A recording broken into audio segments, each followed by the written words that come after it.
Vision News.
Good morning and welcome to Unfiltered Vision News. My name is Dr. Shirley Nichols and I will be your host. Yes, I'm still doing the news, you guys. It's just not live.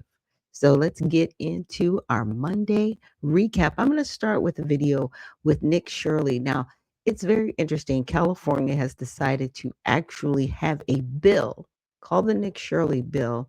Some of the components of the bill will actually penalize.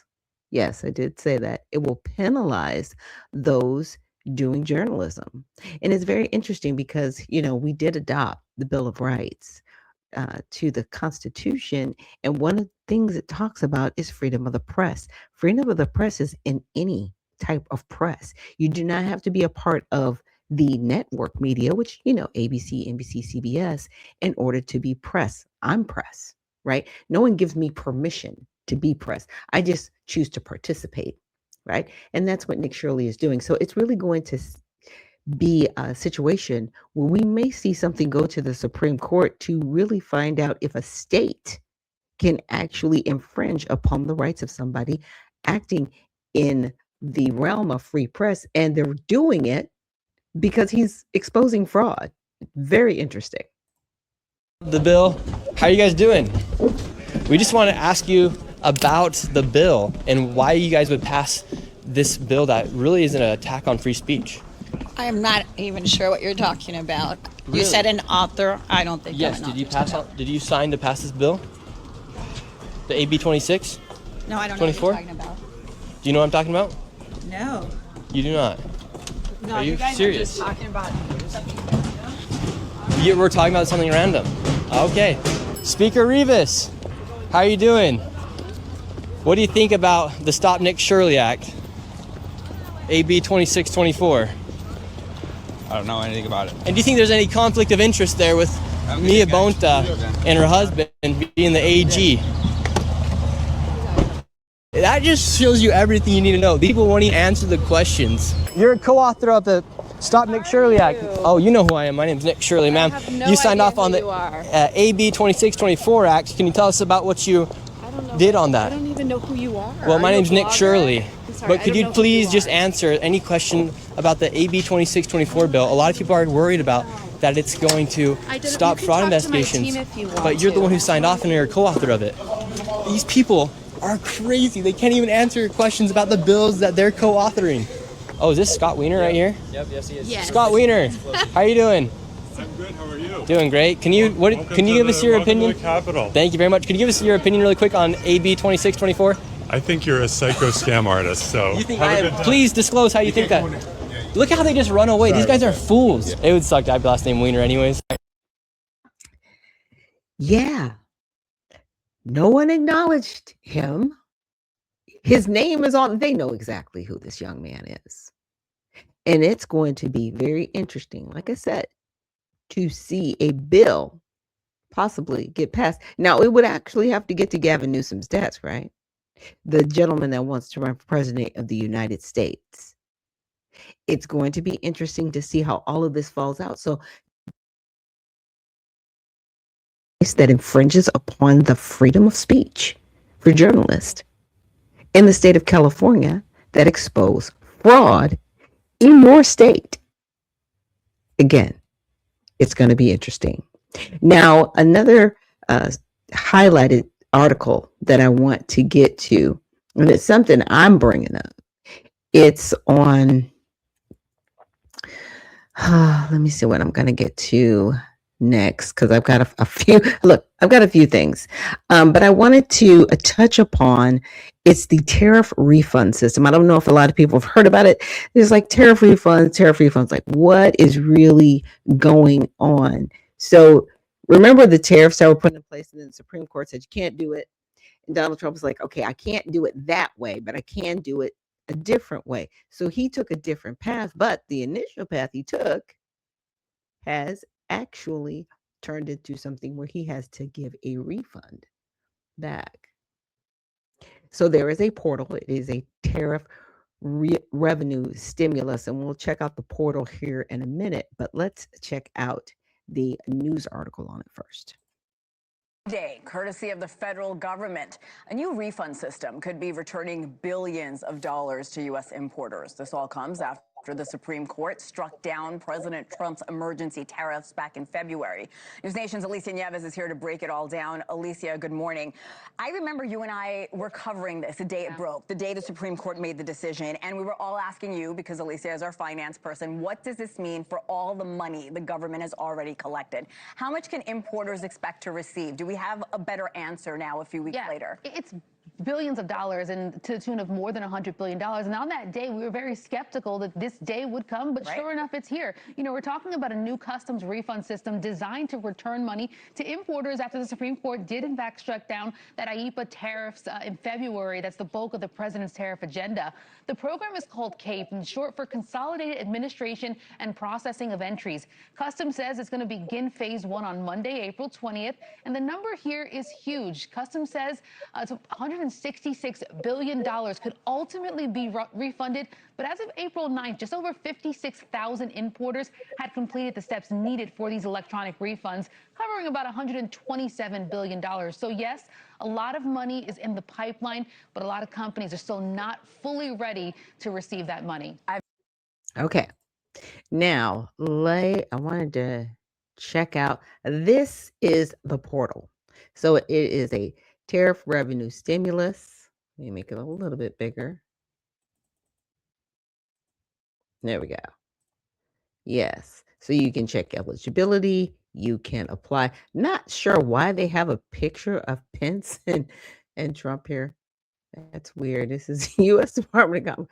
This might not be the right website. I'm just saying. I'm like, okay, how it works, verification, payment, because I'm sure J.D. Vance right now is the current vice president. But anyway, so Department of Commerce, and it says it's official U.S. government website. I don't know. I don't think so, but maybe it is. Maybe it is. Wow.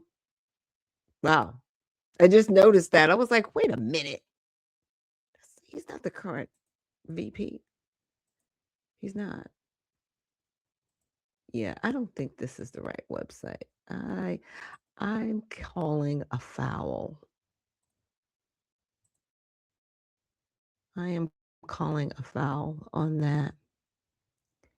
But as you can see here, there is a website, there is a portal, and I do apologize for pulling up the wrong portal. Should have known with the .com and everything. So just know that there's still scam artists out there, even trying to get their scam on to intercept the federal government.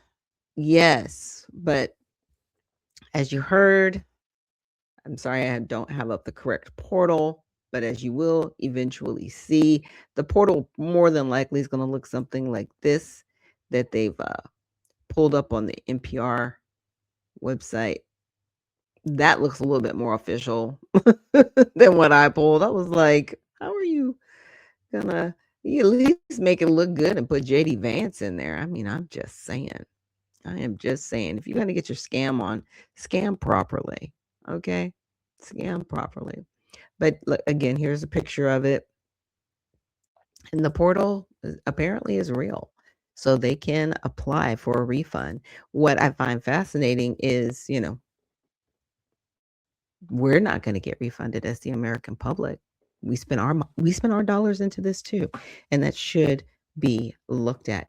Now, the last piece, well, I got two more pieces, but I wanted to check out Mike Waltz. He's a representative of the United Nations. What I find fascinating about that is the fact that Trump wants to actually pull out of funding the United Nations and some other things going on. He's not really a big fan of the United Nations, but this guy has a voice talking about the Iran conflict, and he is from the United Nations. So it's kind of weird. It's kind of weird. Mike Waltz for the latest from the Trump administration on this. Certainly a consequential morning here, Mr. Ambassador. These talks are going to be tomorrow night in Islamabad. Who's going to be leading the U.S. delegation? Well, as the president announced, the vice president with our key negotiators looks like they are going to head out for another round. And I have to remind everyone, these are the highest level engagements between the United States and the Iranian regime in the 47 years since it first came to power and, of course, took 66 Americans hostage. So it's incredibly significant, as is the first high-level direct engagement between the Israelis and the Lebanese governments for the first time in decades. So I don't think anyone can say President Trump isn't putting diplomacy first. Of course, that is backed by significant and very real and very capable military power. That ceasefire expires on Wednesday. Will it be extended if there isn't a final deal coming out of these talks? Well, that's ultimately a decision for the president, but I think the outcome of these talks will be incredibly consequential. And as the president has stated, he is prepared to escalate, to de-escalate. He is prepared to actually board and turn around Iranian ships, even as far east as the Pacific Ocean. Secretary Bessent, our Treasury Secretary, announced Operation Economic Fury, where we're taking additional economic measures to continue the maximum pressure campaign against the Iranian economy, which is in absolute free fall in terms of its currency, its foreign currency reserves, its ability to perform basic functions. And of course, we have a full court press here at the United Nations, where we're seeing our Gulf Arab allies in particular truly united, pushing forth a resolution that a UN record 135 nations joined us in condemning Iran's attacks on ports, airports, civilian infrastructure, even neighborhoods, to the tunes of thousands of missiles of drones in civilian infrastructure. So Iran's never been more isolated. Its economy is in free fall. It truly has no cards. And the president's objectives and red lines have been very clear. It cannot and will not ever have a nuclear weapon. Again, I find it fascinating how he has a representative from the United Nations when he's really not about the United Nations. Says of January 26th, Trump has ordered the withdrawal of the United States from the 66 international organization and treaties, including 31 UN-linked entities, citing American sovereignty and financial waste. Targeted bodies include major climate change forums, health organizations, and various UN entities deemed ineffective or contrary to U.S. interests, marking a significant controversial retreat from global cooperation.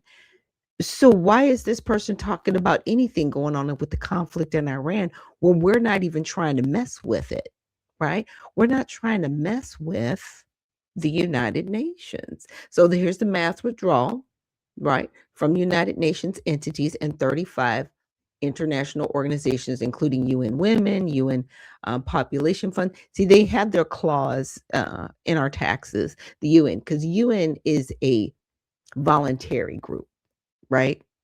You have to bring your own funds, but it's not self-funded. Just like the World Health Organization does not have any self-funding, but they've leached onto America for their funding. It is what it is. I don't think it's right. I think it's extremely wrong. But again, I found it very interesting that there was someone as an ambassador from the United Nations talking about something going on as far as a conflict, which is a military conflict. Why aren't we hearing from the Pentagon? And I understand the Pentagon can't just lay out, hey, this is what we're going to do militarily, because obviously when you're dealing with that type of level in a conflict like this, you want to keep something secret. But why would you send somebody from an organization you're trying to get away from? Again, let me just show you guys, whitehouse.gov. Okay, it says withdrawing the United States from and ending funding to certain United Nations organizations and reviewing United States support to all international organizations. So it's not a group or entity he even wants to be a part of. Why are you sending a representative? It's just weird. It's just weird to me. Now, the last part I wanted to get to is I came across over the weekend a post from Candace Owens. So we're talking about the book of Enoch. She says, so weird. We just discussed the book of Enoch in my last book club meeting, particularly the description of what each fallen angel introduced to humanity. Although it is not part of Canaan, which are the 66 books of the Bible, Catholics are permitted to read it. This is the part that got me. Catholics are permitted to read it? What are you talking about? What are you talking about? What do you mean you're permitted? Nobody permits you to read anything. You read it or you don't. What is wrong with Catholicism? Okay. So this is the response that I put. I said, no one can give you permission to read God's word. Jesus calls us to be disciples and teach. You cannot teach if you do not read everything. You can't. You've got to study. Got to show yourself approved. So man can't give you permission to do something God gave you freely. That's the problem. Man keeps getting in the way and man is not following God. And that's why we are in the mess that we are in right now. That's why we're in the mess we're in right now. Are any of us perfect following God? Absolutely not. Do we strive to do what's right? Absolutely. Absolutely. You know, I'm praying for Donald Trump. I'm praying for our leaders. I'm praying for our world, our children, everyone.